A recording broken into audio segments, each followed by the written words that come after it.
जय आनंद, जय आनंद, जय। एकादशी की इस पावन वेला में साधना प्रेमियों, समस्त गुरुजनों का सभी को भरपूर आशीर्वाद, बहुत आशीर्वाद। गुरुजनों की हार्दिक इच्छा है कि आनंदमय कोष का सही लाभ लो। आनंदमय कोष हर तरह से आनंद को देने वाला है। और आज बताऊंगा कि आनंद की सच्ची परिभाषा क्या है और किस रूप में हम जीवन में आनंद को ग्रहण करते हैं। करना चाहिए था लेकिन हम कर नहीं पाते हैं। अगर नहीं कर पाते हैं तो इसमें हमारी एक बहुत बड़ी चूक होती है, भूल हो जाती है और हम उस आनंद से वंचित हो जाते हैं। और इतना समझ लो कि आनंद से वंचित होते ही तुम अपने स्वरूप से वंचित हो जाते हो, स्वरूप से वंचित हो जाते हो। अब इसी चीज को आज हम लोग, आज का दिन खेल का दिन है। आज हम भी एक खेल खेलेंगे और ये खेल हमारे रोम रोम में बसा हुआ है, क्योंकि इसी का नाम लीला है। और इस खेल को खेलने वाले दो व्यक्ति होते हैं। और इतना ही जान लो कि ये सारा जगत जो है, जो तुम्हें दिखता है, ये दो व्यक्तियों के सपनों का, लीला का एक मंच है। ये जगत जो है ये निर्मित हुआ है एक लीला को लेकर। अब सोचो कि पहला जो लीला करने वाला है वो परमात्मा है, वो ईश्वर है। इस संसार में उसने समाधि में जाकर इस संसार की कल्पना की और उसके मन में ये हुआ कि मैं अगर खेल खेलूं तो किससे खेलूं, कौन है मेरे साथ खेलने वाला। अगर मैं एक शतरंज खेलूं तो प्यादा चाहिए मुझे। तो उसने एक संकल्प किया, एको हम बहुत श्याम। अब तक तो मैं अकेला था और अकेलापन आनंद का क्षण होता है, समाधिस्थ क्षण। लेकिन अब मैं इसी समाधि के आनंद को संसार में लीलाओं के माध्यम से बिखेरूंगा और जब संसार का निर्माण करूंगा तो उसमें असंख्य करोड़ों अरबों अपने ही स्वरूप को जन्म दूंगा, निकालूंगा अपने आप से। और प्रत्येक व्यक्ति मेरी लीला का अंग बनेगा। और उसमें ऐसा नहीं है कि उस लीला का आनंद सिर्फ अकेले मैं लूंगा। उस लीला का वही आनंद जो मैं लूंगा वो मेरे असंख्य जीव जो हैं, जो मेरे अंश निकलेंगे, ये सब उसी का आनंद लेंगे, उसी रूप में। यानी आनंद कण कण में उसने व्याप्त कर दिया। तो उस परमात्मा ने संकल्प किया, एक को हम बहुत श्याम। और उसने अपने संकल्प से जगत का निर्माण किया। किसके लिए? उसका उद्देश्य क्या था कि अब तक तो इस लीला का, इस आनंद का भोग मैं कर रहा था, अब मेरा ही अंश। देखो, अंश इसलिए कहा गया कि अंश और अंशी में कोई भेद नहीं होता है, कोई भेद नहीं होता है। तो जो मेरा अंश है वो मेरी तरह ही होगा, वही परमात्मा स्वरूप वो भी होगा और मेरी लीला का बराबर का भागीदार होगा। हाँ, तब एक व्यक्ति जब खेलता है तो जैसे कि शतरंज में है, प्यादे हैं, अब ये सब उसकी इच्छा से जब चलते हैं तो आनंद ही आनंद है। अब शुरुआत हो गई इस लीला जगत की।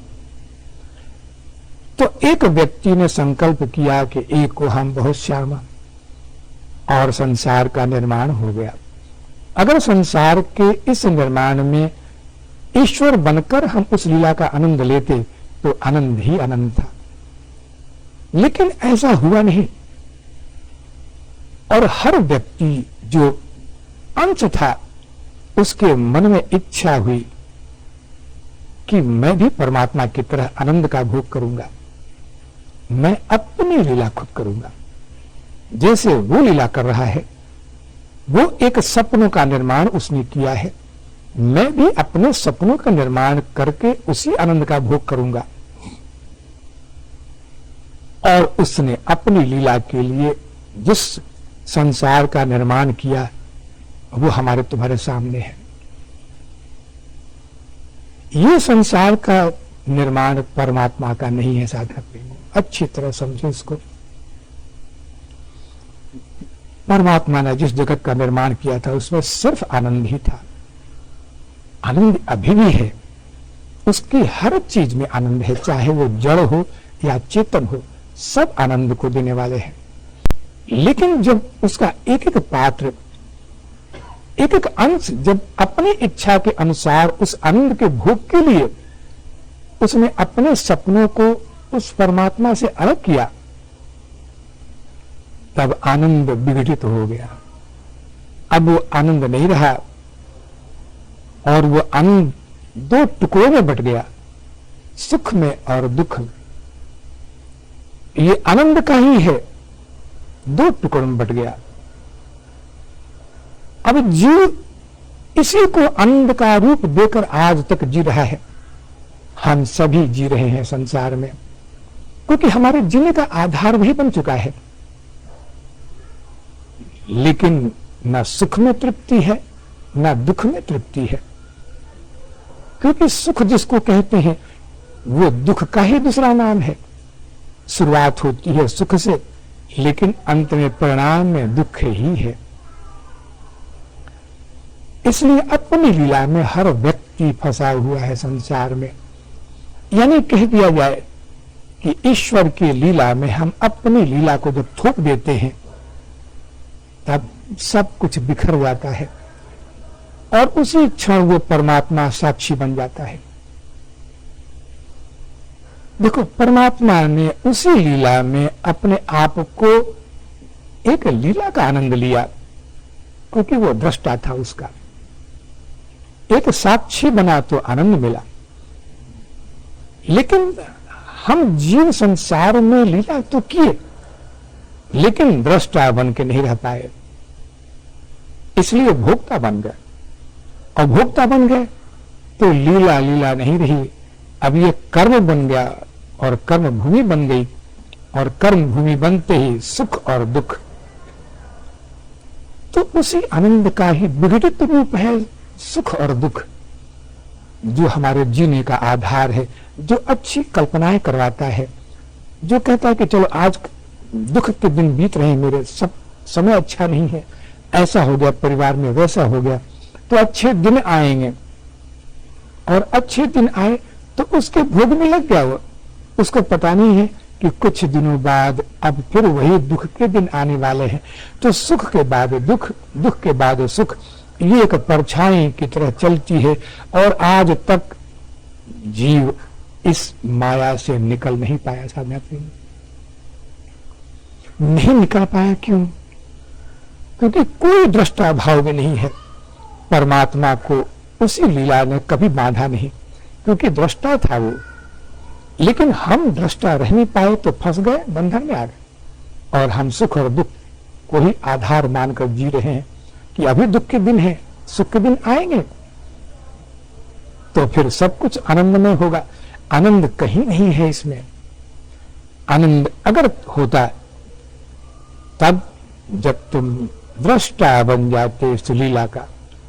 करो, तुम भी लीला करो, लीला करने के लिए मनाही नहीं है, लेकिन लीला का असली आधार होता है कि दृष्टा बनो, भोगी मत बनो। लेकिन हम भोगी बन के और संसार में जब जिए तो सिर्फ रोते रहे और हंसते रहे। हंसना रोना, हंसना रोना, यही जीवन का आधार बन गया।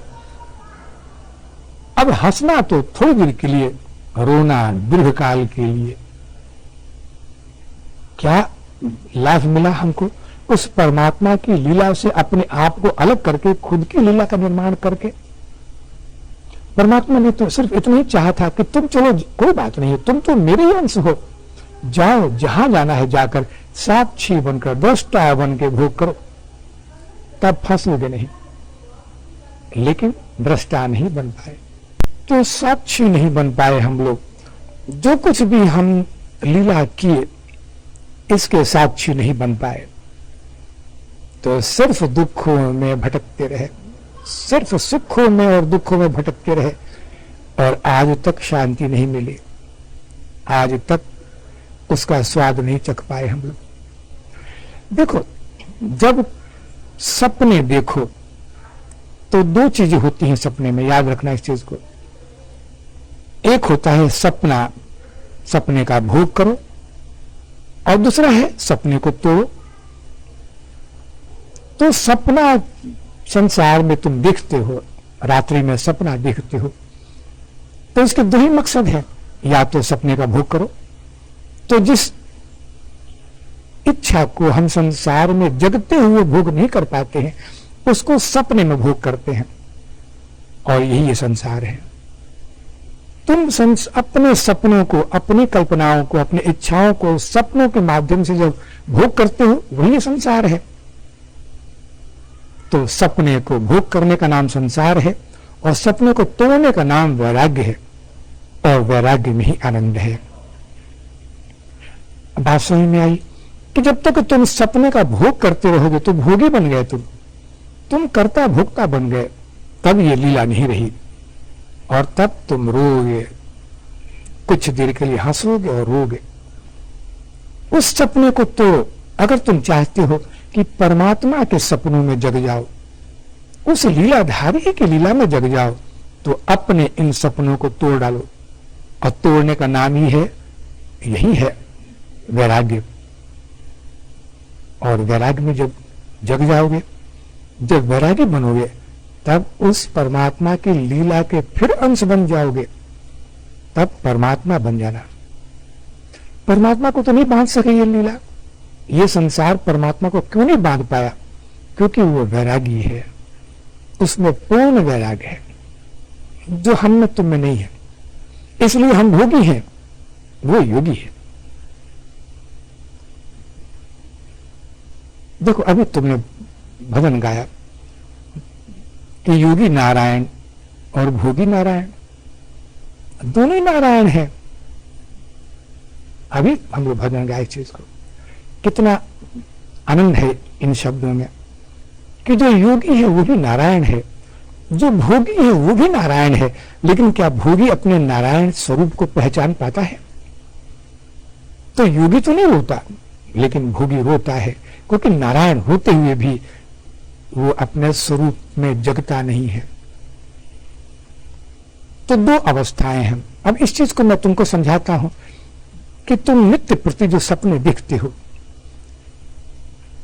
रात को तुम सपना देखे, अब रात को तुमने सपने में किसी का खून किया, चोरी की, गलत काम किया, इसका दंड तुमको सपने में ही मिलता, लेकिन तुम सुबह जग जाने के बाद में उस सपने के दृष्टा बन जाते हो। ये कितनी अच्छी व्यवस्था है। नहीं तो नित्य प्रति तुमको जेल होता है, नित्य प्रति तुमको यातनाएं दी जाती, क्योंकि हर पाप का फल तुमको नित्य के प्रति मिला करता। लेकिन तुम जग जाने के बाद में उसका दृष्टा बन जाते हो कि अरे वो तो सपना था, तब उसके कष्ट का तुमसे कोई सरोकार रह नहीं पाता। अरे यही चीज अभ्यास करो, इस संसार में जो कुछ भी हो रहा है, ये चीज तुम संसार के साथ लागू नहीं कर पाते हो, क्योंकि संसार भी तो एक सपना है। इससे अगर तुम जग जाओ तो ये भी फल नहीं देगा तुमको। तब तुम इस संसार के सपनों में जब सो जाओगे तो परमात्मा के सपनों में जग जाओगे, तब परमात्मा ही बन जाओ। लेकिन ऐसा होता नहीं है। सुबह उठ के तुम किसी से ऐसा नहीं कहते हो कि सपना सच था, सपने में जो मैंने जो देखा वो सत्य था। तुम कहते हो कि मैंने सपना देखा था और सपना टूटा तो सब खत्म हो गया, सपने गए, वो सारे चीज खत्म हो गए। वो झूठ था। जगने के बाद में ऐसे ही कहते हो ना, इसलिए कि तुम दृष्टा बन गए। क्या सपने में ऐसा कह सकते हो? क्यों नहीं कह पाते हो? क्योंकि सपने का तुम भोग कर रहे हो उस वक्त। लेकिन प्रातःकाल उठते ही अब तुम्हारी भोग की जो वासना है ये तत्काल खत्म हो जाती है, क्योंकि तुम स्वीकार कर लेते हो कि अरे ये तो सपना था। रात गई, बात गई, खत्म हुआ सब। झूठ था, सारा व्यवहार झूठ का था। अरे वहां तो इतने ज्ञान से बोल देते हो, तो संसार भी तो एक सपना देख रहे हो, इसमें क्यों नहीं बोलते ऐसा? अगर बोल दिए होते, स्वीकार कर लेते, तो तत्काल ज्ञान हो जाता तुमको। लेकिन संसार के उस सपने के भोग को जगते ही नष्ट कर देते हो, तो इसका फल तुमको नहीं भोगना पड़ता। चाहे खून की हो, चोरी की हो, कुछ भी नहीं भोगना पड़ता। लेकिन ये संसार में जो कुछ भी कर्म करते हो, इसका दंड भोगना पड़ता है तुमको। इसलिए क्योंकि इसमें जगते नहीं हो तुम, इसमें अभी तक जगे नहीं हो। और गुरुजन जगाते हैं तो तुम्हारी नींद खुलती नहीं है। कहते आनंद आता है गुरुदेव। कहते गृहस्थी में रहो लेकिन जगे हुए रहो। गृहस्थी का भोग करो, भोग के लिए कुछ भी वर्जित नहीं है, लेकिन जग के भोग करो। देखो आज मैं बहुत ही खुले शब्दों में तुमसे कहता हूं, और ये गुरुजन इस मामले में बड़े कठोर हो जाते थे जब इस सच्चाई को व्यक्त करते थे। योगियों ने, हमारे आचार्यों ने ईश्वर तक पहुंचने का एक सबसे सुंदर मार्ग ढूंढ निकाला, और तुम बिल्कुल आसानी से पहुंच सकते हो।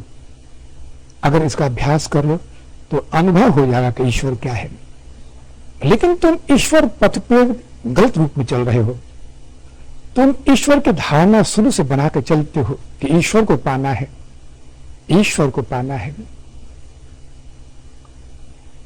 ईश्वर को पाना है। कह तो दिया तुमने, क्या ईश्वर को कभी देखा? और जिस चीज को कभी देखा नहीं उसको क्या पाओगे तुम? इसलिए जन्मों तक लोग भटकते रहते हैं ईश्वर के नाम से।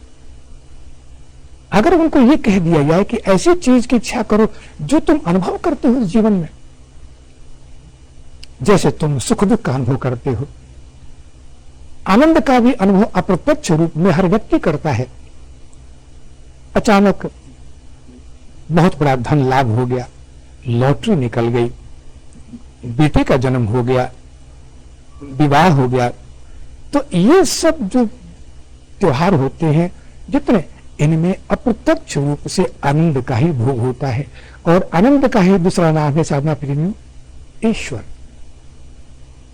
लेकिन तुम ईश्वर ईश्वर की रट लगाए रहते हो और कभी भी ईश्वर तक नहीं पहुंच सकते, क्योंकि देखा है तुमने कभी उसको? जिस चीज को देखा नहीं उसके साथ कैसे गठबंधन करोगे? लेकिन तुम सुख को तो देखते हो ना। संसार में मिठाई सामने रखी है, इसका स्वाद तुमको मालूम है, तो मुंह में पानी भी आएगा और इच्छा होगी कि इसको खाए। जल्दी से प्रवचन खत्म हो तो उस मिठाई का लाभ ले, इसलिए कि तुम खाए हो उसको। ये ईश्वर ईश्वर क्या रट लगा रखी है तुम लोगों ने? अरे उसके माध्यम से चलो। उस परमात्मा ने वेदों के माध्यम से साफ कहा है कि परमात्मा का 3 स्वरूप है, सत्य चित्त आनंद। अगर आनंद को पकड़ के चले होते तो कब के पहुंच गए होते वहां। लेकिन तुम एक ऐसे नाम को पकड़ के चलते हो जिसको तुमने कभी अनुभव किया नहीं, कभी देखा नहीं। देखने की तो बात ही छोड़ दो, अनुभव भी एक योगी बहुत ऊंची अवस्था में जाकर उसका आनंद अनुभव करता है। देखो तुम लोग तो ध्यान मार्ग से गुजर चुके हो। ध्यान और समाधि में ईश्वर का अनुभव नहीं होता है। किसका अनुभव होता है? आनंद का। और ये आनंद ही ईश्वर है। स्पष्ट जीवन में इस चीज को समझ लो कि ईश्वर की रट मत लगाया करो। ईश्वर है, बिल्कुल सत्य है, लेकिन ईश्वर का जो स्वरूप है ये सत्य, चित्त और आनंद, यही उसकी पहचान है। तो जो सत्य है वो तुम्हारी आंखों के सामने है, हर व्यक्ति में वही है, हर चेतन चीज वही है, और उसका सबसे सुंदर रूप है आनंद। और भगवान ने इस आनंद को 5 रसों में बांट दिया है और कहा है कि मेरे बंधुओं, बस मुझे पाना हो तो इसके माध्यम से इस रस का आनंद लेते हुए मुझे अनुभव कर लो। और अनुभव करने का नाम ही है ईश्वर को देख लेना, प्रत्यक्ष दिख जाएगा। वो योगी हो या भक्त हो, भगवान की एक कल्पित वस्तु को लेकर चलता है, उसने भी तो भगवान को नहीं देखा। और अगर राम की पूजा करता है तो राम का दर्शन होता है, तो तुम क्या समझते हो कि भगवान सिर्फ राम है? लेकिन जो अनुभव होता है वो न राम का अनुभव होगा न कृष्ण का होगा, सिर्फ आनंद का अनुभव होगा, सिर्फ आनंद। तो उस परमात्मा ने स्पष्ट रूप में अपने को ही 5 रसों में व्यक्त कर दिया है और कहा है कि जिस रस को पकड़ो बस मुझे अनुभव कर लो और मैं वही हूं। शांत रस है, सखा रस है, दास रस है, माधुर्य रस है और वात्सल्य रस है। ये 5 रसों में ही ईश्वर का अनुभव होगा। अब तुम कहो कि नहीं हमको ईश्वर का अनुभव होगा तब रस का अनुभव करेंगे हम, तो तुम्हारी कभी भी गति नहीं हो सकती, कभी ईश्वर तक नहीं पहुंच सकते। ईश्वर तुम्हारे लिए दुर्लभ वस्तु है। कितना भी पूजा पाठ कर लो, मंदिरों में जाओ, भगवान की इस प्रतिमा को पूजो, उसको पूजो, आनंद का अगर तुमने अनुभव नहीं किया है जीवन में साधना प्रेमियों, तो ये सिर्फ मन को बहलाने वाली बातें हैं। आनंद को देखो, किस किस में आनंद है। अभी मैंने बताया कि तुम आनंद का अनुभव सुख और दुख के रूप में करते हो, क्योंकि तुम दृष्टा नहीं रहे अपने सपनों के, अपने लीला के। और दृष्टा बनते ही जिसका आधार है वैराग्य, ये बनते ही आनंद का अनुभव शुरू हो जाता है और तुम्हारा जीवन बदलना शुरू हो जाएगा। एक एक चीज बदलेगी, सब कुछ बदलेगा। और बदलते ही जो अनुभव होगा अंदर में, ये पूर्ण प्रेम और आनंद से भर जाओगे और तत्काल ईश्वर का अनुभव हो जाएगा कि ये है कौन, ये आनंद स्वरूप परमात्मा है कौन। लेकिन तुम अपनी यात्रा ऊपर से शुरू करते हो, ये गलत तरीका है। देखो, इन सब चीजों को मैं बाकी जितने भी जो कोर्स थे, इनमें कोई भी महात्मा हो, कोई भी योगी हो, आचार्य हो, गुरु हो, इतने स्पष्ट रूप में कहने का साहस नहीं जुटा पाता, क्योंकि सभी अपनी लीला में मस्त हैं, अपनी लीला में मस्त हैं। इतना ही याद रखना कि जिस दिन अगर तुम भक्ति मार्ग में हो, तो भक्ति के आनंद में जब डूब जाओगे, तो कभी भी ईश्वर का वो रूप जो तुम्हारे सामने आएगा वो तुम्हारा कल्पित रूप है। चाहे तुम जिसकी भी पूजा करते हो, माँ की पूजा करो, राम की, कृष्ण की, जो भी है वो कल्पित है, लेकिन जो आनंद का अनुभव करोगे वही प्रत्यक्ष परमात्मा है, प्रत्यक्ष परमात्मा है। उसमें और परमात्मा में कोई अंश नहीं। तब तुम्हारी लीला समाप्त होगी, तुम्हारे सपने टूटेंगे, तुम्हारा जो भोग भाव है, जो मैंने कहा कि तुम अपने सपनों के दृष्टा नहीं रह पाते हो, जब ये भाव जगेगा तो दृष्टा भाव जग जाएगा और तब तुम परमात्मा के सपनों में, परमात्मा के जो शतरंज बिछी हुई है उसके मोहरे बनकर वही आनंद में डूब जाओगे और प्रत्यक्ष अनुभव करोगे कि एक परम आनंदमय सत्ता अपने हाथों से तुम्हें यहां से उठाकर वहां रख रहा है, वहां से उठाकर यहां रख रहा है, और आनंद ही आनंद है। अब न कोई रोना न कोई हंसना। तो साधक भी ये आज तुम लोग के सामने इतने, ये कहती है कि बहुत ही कठोरतापूर्ण आचरण में सारे गुरुओं ने कहा है, लेकिन गृहस्थी में हर फंसा हुआ व्यक्ति अपने जब सपनों में रमण करता है तो गुरु इतना साहस नहीं जुटा पाते हैं, क्योंकि वो अपने सपनों के आनंद को नहीं छोड़ सकता। गुरु को छोड़ देगा, ईश्वर को छोड़ देगा, अपने सपनों को नहीं तोड़ पाता वो, क्योंकि वैराग्य नहीं है। अभी मैंने बताया कि ये सारा जगत जो है ये दो व्यक्तियों के सपनों का परिणाम है। ये जो जगत है ये तुम्हारे सपनों का परिणाम है, परमात्मा का नहीं। हाँ, इस जगत का जो एक सूक्ष्म जगत है ये परमात्मा के सपनों में है, जहां कि तुम अब कर्ता भुगता नहीं हो, बस सिर्फ साक्षी हो, दृष्टा हो। वो भी दृष्टा है, तुम भी दृष्टा हो। तो शतरंज बिछी हुई है और प्याजे के मन में हुआ कि मैं भी अपने कल्पना में अपनी एक सपनों की दुनिया अलग बसाऊंगा, खुद चाल चलूंगा। तो आओ एक वार्तालाप तुमको सुनाता हूं कि कैसा हुआ होगा जिस दिन, क्योंकि हम भी तो वही परमात्मा है, उस परमात्मा ने अपने संकल्प से जिस दिन हमें अलग किया तो हमारे अंदर में एक इच्छा जग गई, क्योंकि वो इतना आनंद को देने वाला था। परमात्मा का वो आनंद इतना रसयुक्त था, इतनी तृप्ति का कारण था। तो हमारे अंदर में एक जिज्ञासा होती है, हर नौकर की होती है, हर काम करने वाले की होती है कि ये गुण सीख लो और अपना धंधा अलग कर लेते हैं। तो मालिक के उस धंधे का रहस्य जान लेगा, लेकिन करेगा अपने ही धंधा अलग। ऐसे ही हम सब ने अपनी दुनिया अलग बसा ली परमात्मा से। तो एक छोटा सा संवाद के रूप में वार्तालाप सुनाता हूं, इसकी पूरी गहराई को अध्ययन करना। शतरंज बिछी हुई है, ईश्वर सामने है, ध्यान से सुनिए इसको। शतरंज बिछी हुई है और एक तरफ परमात्मा है, दूसरी तरफ वो प्यादा है, वो मोहरा है जिसने संकल्प ले लिया कि मैं अपनी सत्ता को परमात्मा से अलग करके इसी आनंद का भोग करूंगा।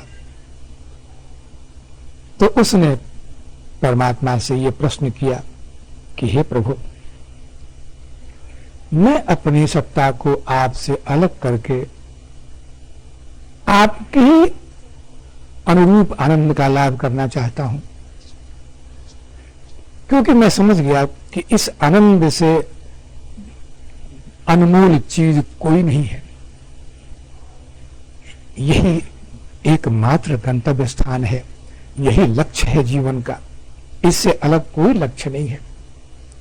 मैं इसमें जाना चाहता हूं प्रभु, हमें आशीर्वाद प्रदान करें, क्योंकि अभी तो मैं एक मोहरा हूं, आपका ही स्वरूप हूं, लेकिन मेरे मन में एक जिज्ञासा जग गई है कि प्रभु हमें आशीर्वाद प्रदान करें। मैं भी अपनी एक दुनिया का, जगत का निर्माण करूंगा, और चूंकि मैं आपका अंश हूं इसलिए आनंद पर तो मेरा भी अधिकार है।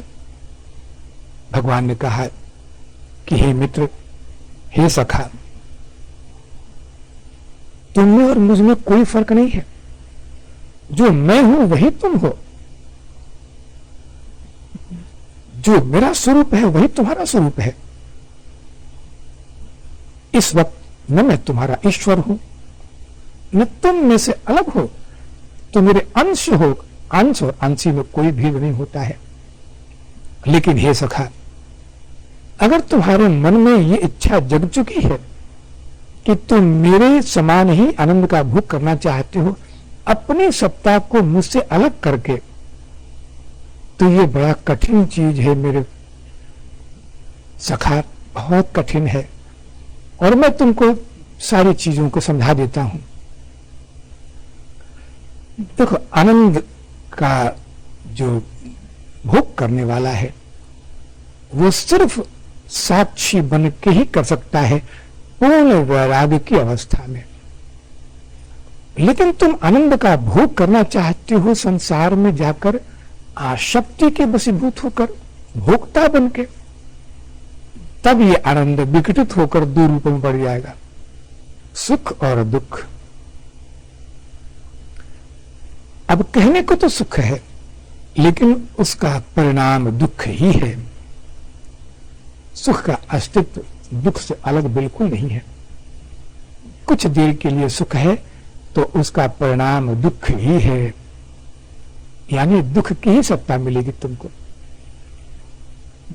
इसलिए अगर तुमने ये निर्णय लिया है तो ये निर्णय तुम साक्षी बनकर नहीं ले रहे हो, तुम दृष्टा बनकर नहीं रह रहे हो, तुम भोक्ता बनकर रहना चाहते हो। तब संसार में मैं तुमसे बहुत दूर हो जाऊंगा। मैं तुम्हारा स्वरूप हूं, तुम्हारा और मेरा स्वरूप एक ही है, लेकिन तुम स्वरूप से अलग होकर जाना चाहते हो। तो आनंद तभी मिलेगा जब जिस दिन तुम अपने स्वरूप में लौटोगे। बगैर स्वरूप में लौटे तुमको आनंद की प्राप्ति कभी नहीं होगी। अब जीव दुखी हो गया। उसने कहा कि प्रभु, हम तो सोचे नहीं थे ऐसा होगा, लेकिन मेरा संकल्प तो आपकी तरह ही है, एक को हम बहुत श्याम। मैं संकल्प ले चुका हूं, तो फिर मेरे जीवन का आधार क्या होगा? हर जीने का कोई आधार तो होना चाहिए। अगर कोई लक्ष्य नहीं है जीवन में, तो फिर कोई जीने का मकसद ही नहीं है। जैसे हर कोई जीता इसलिए भाई पैसा कमाऊंगा, धन आएगा और फिर परिवार होगा, बच्चे होंगे, ये एक कल्पना होती है बचपन के बाद हर व्यक्ति की, और तब गृहस्थी में प्रवेश करता है। लेकिन मेरा जो एक लक्ष्य है, आखिर जब मैं आपसे दूर रहूंगा तो मेरे जीवन का आधार क्या होगा? भगवान ने कहा कि यही सुख और दुख, कोई भी शाश्वत नहीं है इन दोनों में। तब यह है कि सुख की प्रतीति तुमको होगी और तुम उसमें उलझ जाओगे, और फिर तुमको ऐसा लगेगा कि अभी कुछ दिन का तो है दुख, बीत जाएगा तो सुख मिलेगा। अब सुख मिला तो फिर सुख में जब आसक्त हो गए, इसके बाद तत्काल परिवर्तित होगा दुख में। तो कहे कि यही एक काल चक्र, इसी का नाम है काल चक्र। इस काल चक्र में तुम घूमते रहोगे और फिर कभी निकल नहीं पाओगे। बस इस काल चक्र में ही रहना तुम्हारी फितरत बन जाएगी, तुम्हारा यही जीवन बन जाएगा, तुम्हारे जीने का उद्देश्य ही बन जाएगा, और यही तुम्हारी तकदीर बन जाएगी। इतना अवश्य है कि इस तकदीर को कभी तुम तोड़ना नहीं चाहोगे, क्योंकि एक आस तुम्हारे मन में है, क्योंकि तुम्हारा लक्ष्य तो है आनंद। इन दोनों में कभी थोड़ा सा इसमें अनुभव होगा तो उसमें होगा, और तुम्हें लगेगा कि एक बृहद आनंद इसी के माध्यम से हम पा सकते हैं, जो कभी नहीं मिलेगा। तो मृग तृष्णा की तरह हिरण जैसे दौड़ते दौड़ते मरता है, फिर जन्म लेता है, फिर दौड़ता है, फिर मरता है। ऐसे तुम्हारा जीवन चलेगा सखा। इसलिए सोच लो, निराश हो गया जीव, लेकिन संकल्प बद्ध हो चुका था। उसने कहा कि प्रभु, अब ऐसी कोई युक्ति बताएं जिससे जब बहुत निराश हो जाऊं जीवन में, तो कोई एक ऐसा व्यक्ति मिले जो मेरा मार्गदर्शन कर सके। सैकड़ों जन्मों बाद कभी तो आसक्ति टूटेगी, तो कैसे आऊंगा आपके पास? आपके सपनों में ही अगर आनंद है, तो अब इसके बाद फिर मैं चाहूंगा कि आपके सपनों में ऐसे ही आपका मोहरा बनकर उसी आनंद का भोग करूं। भगवान ने कहा कि सखा, हर जीव का अंतिम परिणाम यही होने वाला है, लेकिन जो जल्दी अनुभव कर लेगा वो जल्दी पहुंच जाएगा मेरे पास। तो जब भी तुम अपने सपनों से त्रस्त हो जाओ, अपने सपनों से, संसार की इस लीला से, सुख और दुख की लीला से त्रस्त हो जाओ, और जिस दिन वैराग्य का उदय हो जाए उस दिन उस वैराग्य को कभी छोड़ना नहीं। क्योंकि जब भी जीव के अंदर में मेरे पास आने की एक इच्छा जगती है तो मैं वैराग्य रूप एक रस्सी फेंकता हूं। उस रस्सी को लोग थामते तो हैं और उस वैराग्य में कुछ आनंद का अनुभव भी मैं करवाता हूं, लेकिन कोई भी उसको पूरी तरह पकड़ नहीं पाता, तत्काल कुछ वर्षों बाद छोड़ देता है। अगर तुमने उसे छोड़ा नहीं तो प्रत्यक्ष मैं उस रस्सी को जब खींचूंगा तो तुमको सिर्फ अपने सपनों में, मेरे सपनों में तुम पहुंच जाओगे और तुम्हारे अपने सपने छिन्न भिन्न हो जाएंगे। बस इतना ही तुमको आशीर्वाद देता हूं कि जिस दिन तुम अपने सपनों को छोड़कर मेरे सपनों में आओगे उस दिन तुमको ऐसा लगेगा कि अभी कुछ पल पहले ही तो मैं गया था संसार में, जबकि हजारों वर्ष बीत चुके होंगे, लेकिन तुम्हें लगेगा कि अभी एक पल पहले ही तो आंख लगी थी, मैं जगा हुआ था ईश्वर की तरह, लेकिन आंख लगी और एक पल बाद आंख खुल गई तो सुबह का भटका अगर शाम को घर आ जाए मेरे सखा तो भूला नहीं कहते उसको।